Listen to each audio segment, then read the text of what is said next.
So the law schools are trying something. It's called JD Next as an alternative to LSAT. And before you go thinking, oh my God, thank God, my LSAT score won't matter anymore, I don't need to worry about the LSAT, I wanted to take a moment and just let you know what JD Next is. It's a course you take online with an exam at the end. And there are certain law schools who have signed on and said that they will consider this as part of your admission package for the fall 2025 admission cycle, which is the one that starts in 2024, for those of you not understanding how the timing works.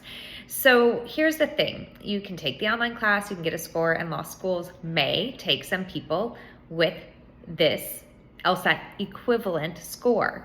However, we don't know how many people each school is going to take, and there's no proven demonstrated record of success with this program. So just understand that if you're relying on it to get into law school, there's going to be some unknowns.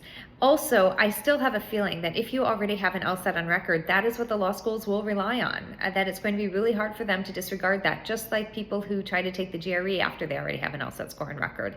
The law schools are going to rely on the LSAT score if you already have one, but this is an interesting program to be aware of for those of you planning ahead.